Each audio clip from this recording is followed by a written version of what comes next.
엄매 같은 경우는 점수 차이 보이시죠? 그쵸? 어마무시하지, 그치? 그러니까 엄매가 진짜 쉬웠던 거예요. 역대급에 제가 숫자를 보여드릴 겁니다. 비슷하죠? 그쵸? 의도한 거예요. 더 충격적인 거. 엄매 평균 정답은 91이에요. 이런 적은 없었어요. 처음 봤습니다. 역대급이에요. 봅시다. 내가 지금 어떤 상태인가? 이걸 한번 생각을 해봐야 되는데, 예를 들면은 요만큼에 와 있는 상태에서 되돌아갈 수 있죠. 여기서 되돌아간다는 건 이거지.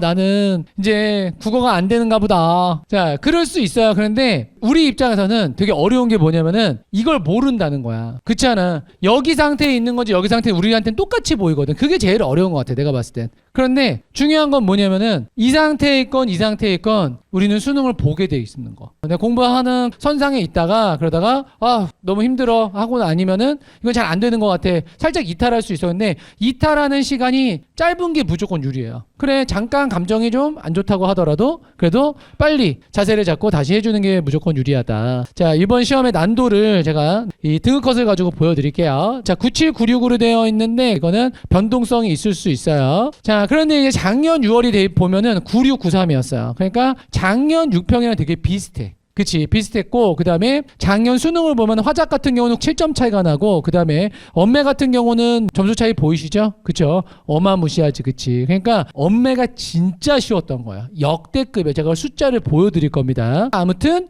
요번 시험은 전반적으로 난도가 떨어지는 거다. 근데 이제 난도가 떨어지게 되면 좋은 점도 있고 나쁜 점도 있어요. 전체적으로 봤을 때 좋은 점은 뭐냐면은 원점수로 기분 상하는 게 좀 없다는 거. 그런데 또 안 좋은 점은 뭐냐면은 원점수 보면은 그나마 좀 괜찮은 것 같은데 등급을 보면 또 기분이 좀 별로라는 거. 그런데 유불리도 다르지. 예를 들어서 진짜 어려운 문제도 되게 잘 푸는, 특히 독서의 어려운 문제도 엄청 잘 풀어내는 사람들, 시간도 안 모자라는 사람들 이번에 다 손해예요. 왜냐하면 그런 사람들 입장에서는 어떻게 돼야 되냐면은 1컷이 한 85점 돼가지고 나는 혼자서 한 92점 3점 받고 쟤네들 쫙 떨궈버려야 되는데 이게 안 되는 거야. 그래서 그런 사람들 손해. 그 다음에 또 손해보는 사람이 나는 원래 시간이 너무 부족했어. 너무 안 돼. 또 손해요. 왜 손해냐? 내가 시험이 어려울 때는 독서 못 풀어도 그게 얘는 풀어서 틀리고 나는 안 풀어서 틀리고. 그랬는데 그게 이제 딴 애들이 이제 가버리니까, 가서 맞춰버리니까, 그래서 중간층에 있던 사람들이 되게 유리해요, 여러분. 예를 들어서 원래는 나는 만년 3등급이었어. 근데 요번에 막 점프해가지고 그래서 1등 가버리고 하는 사람도 있습니다. 그래서 그런 사람들이 따라붙기가 되게 좋았다. 자, 그다음에 이게 진짜 의미가 있어요. 뭐냐면은 봐봐, 독서 작년에 평균 정답률 7, 8였는데 7, 5 비슷하죠, 그쵸? 의도한 거예요. 쉽게 낼 거야라는 마음이 있었던 거야. 내가 그래서 시험 전에 그랬잖아. 작년에 수능이 너무 어려웠기 때문에 쉽게 낼 가능성이 굉장히 높아요 라고 얘기를 했었단 말이야. 그래서 그거를 진짜 되게 노골적으로 드러내준 거야. 그리고 문학도 보세요. 8일이었는데 더 쉽게 해줬던 거예요. 자, 그래서 여기 부분은 저는 충격적이지 않아요. 그런데 내가 예상을 할 수 없었던 부분이 뭐였냐면 여기예요. 그러면 여기는 자, 쉽게 가자라고 했지, 그치? 자, 화작 86이었죠, 그쵸? 그런데 요번 보세요, 7, 8이에요. 지금 거의 독서급인 거잖아. 더 충격적인 거, 엄매 평균 정답률 91이에요. 이런 적은 없었어요. 처음 봤습니다. 역대급이에요. 그래서 이제 여기서 하나 우리가 짚고 가야 될 게 있는데 뭐냐면은 이거 지금 어떤 의도로 나왔다라고 나는 보이냐면은 화작 선택 비율이 너무 높은데 너무 쏠림이 심한데 감지한 거야. 감지하고 그리고 어떻게 한 거냐면 이래도 올래? 이래도 올 거야? 내가 뚜르게 팔 건데 올 거야? 그 다음 반대로 엄매 남아 있어줘. 제발 남아 있어줘. 내가 되게 쉽게 잘해줄게. 이런 거였거든. 그런데 내가 봤을 때는 잘못 판단한 거야. 이 상태에서 틀리잖아? 그러면은 또 가요.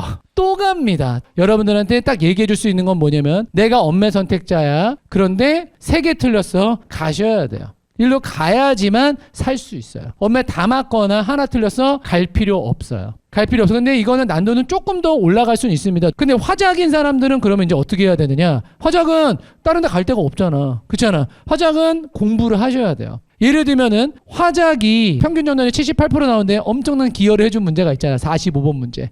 정답률 30%예요. 그게 나는 납득이 안 가요. 하나에 대해서 얘기하는데 편성 증가로 편성은 동일하다고 써 있는데 그래서 저는 그거는 오히려 좋게 생각하면 뭐냐면 그 정도인데 이거 정답이 30% 나와? 그러면은 할만하지 이런 생각을 좀 했습니다. 그래서 이제 다시 이 등급컷을 보면은 엄매에서 화작으로 옮기는 것에 대해서 약간 이제 주저하게 되는 상황들이 어떤 상황이냐면은 이런 데이터가 나오면은 이때 어려워요. 여기서 간다고 2개 정도 이게 살릴 수 있는데 조금만 공부해서 그냥 여기 있는 게 유리할 수도 있는데 생각하는데 지금은 이제 제가 말릴 수가 없어요. 이거 가는 거에 대한 부담은 없습니다. 부담은 없고요. 그러면은 이게 왜 이렇게 같아졌는가 그 이유를 내가 설명을 해줄게. 이때는 무슨 차이가 있는 거냐면은 그냥 이렇게 생각하시면 돼요. 화작 선택자들이랑 엄매 선택자들이 공통 과목 점수는 항상 엄매가 높아요. 지금까지 그건 바뀐 적이 없습니다. 엄매 선택자들이 무조건 공통 과목 더 잘 봐요. 그런데 공통 과목을 잘 보면은 어떻게 되느냐? 공통 과목 평균이 높은 쪽에다가 조정 점수 이득이 있어요. 그렇게 설계를 해놨어. 엄매 선택하게 하려고. 그렇게 설계를 했단 말이야. 그러면 조정 점수 이득이 있다는 얘기는 컷이 낮게 나와주는 거지, 그치? 그러면 요번에도 그랬어야 되는 거잖아, 그치? 그런데 무슨 문제가 생긴 거야? 화작이 어려워버린 거야. 화작이 평균 정답률이 뚝 떨어져 버리니까 그럼 어떻게 됐느냐? 얘네들한테 공통점수 이득이 가버렸어. 그래서 결국에는 얘네가 얻는 이득과 얘네가 얻는 이득이 상쇄가 되면서 둘이 똑같아져 버린 거예요. 결국에는. 그렇기 때문에 화작에 가 있는 사람들은 그렇다고 해가지고 그래 어차피 그냥 다 똑같으니까 그러면은 내가 부담 없이 그냥 이따가 시험 봐야지 그렇게 생각하시면 안 돼요. 화작은 어렵게 낼 가능성이 있어요. 아직도. 그렇기 때문에 그런 것까지 내가 맞아줘야지 이득이 있는 거야. 나한테도. 자, 그래서 결론은 아무튼 엄매에서 3개 이상 틀린 사람은 이제 이동하셔야 된다. 왜냐면은 이걸 또 막 공부를 해서 채우려고 하면 얼마나 힘들겠어. 그렇지 않아? 그러느니 차라리 그냥 화작 가서 어려운 문제 논리적으로 푸는 거 이런 것들을 적응을 하는 게 편하다라는 거지. 자, 그다음에 이제 이거는 이제 여기까지 이야기들은 다 현재에 대한 이야기고 그리고 이제 우리는 미래에 대한 이야기를 해야 돼요. 그래서 어떻게 될 건데 라는 거지. 그래서 원래는 내 머릿속으로만 이 생각을 주로 많이 했었거든. 그런데 이제 나한테는 누가 있다? 클로드 AI가 있죠. 나의 비서. 제가 가지고 있는 데이터를 다 준 다음에 얘한테 분석을 해보라고 했어요. 내가 확실히 감지하지 못한 거를 얘가 감지해 준 게 있어요. 그게 뭐냐면은 나는 옛날부터 계속 이렇게 봤다 보니까 사실 내 머릿속에는 뭐가 있냐면은 제일 많이 나왔던 패턴이 6평 어렵게 9평 쉽게 그 다음에 수능 다시 중간점 이게 제일 많았었거든. 그런데 얘가 분석한 거는 최근은 완전 달라요. 이 지금 노란 선이 6평이란 말이야. 그치? 6평이고 등급컷이 낮은 게 이게 어려운 거잖아. 그치? 어려웠다 쉬웠다 어려웠다 쉬웠다. 자, 그래서 이렇게 지금 가고 있는 거야. 그런데 어려웠다 쉬웠다 이렇게 가고 있는 6평에 가고 있는데 근데 이 하얀 선이 수능이에요. 그치? 어려울 때 수능은 쉽게 반대로 쉬우면 수능 어렵게. 그러면은 이제 지금 올해 같은 경우는 지금 쉬운 상태란 말이야. 그치? 쉬운 상태에서 얘가 여기 와 있어야 되거든. 그러면은 수능은 그러면은 똑같이 요 자리로 갈 것이냐? 저는 그렇진 않을 것 같아요. 확률적으로는 수능은 되게 어렵게 갈 것이다. 이렇게 생각을 하지만 근데 이제 지금까지 봐온 평가원은 뭐가 있냐면 패턴을 깨려고 하는 게 좀 있어요. 만약에 패턴대로 하려고 했으면 어떻게 했어야 돼? 얘를 이렇게 갔어야지. 그런데 그게 아니라 요렇게 유지를 해줬다? 그러면은 요번에 지금 교육과정에서 마지막 시험인 것이고 요번에는 문제를 안 읽히는 게 더 목표일 가능성이 높아요. 물론 9월은 알 수가 없습니다. 9월은 진짜 알 수 없어요. 그런데 그 쉽다라고 하는 것이 예를 들면 1컷이 95점 저는 그 정도까지는 아니라고 봐요. 얘네들이 마지막에 딱 쓰는 전략 중에 하나가 뭐냐면은 90점 언저리. 그래서 저는 90점 초반쯤 그렇게 맞출 거라고 생각을 해요. 그래서 얘가 분석해 주는 거랑 그냥 나의 경험치기랑 이런 것들을 조합을 했을 때 올해는 불수능만큼은 아닐 것인데 그런데 그렇다고 해서 지금 이 시험만큼 쉽지는 않을 것이다 라고 저는 생각을 합니다. 그래서 그거에 맞게 이제 준비를 좀 해줘야 되는 거지. 그 다음에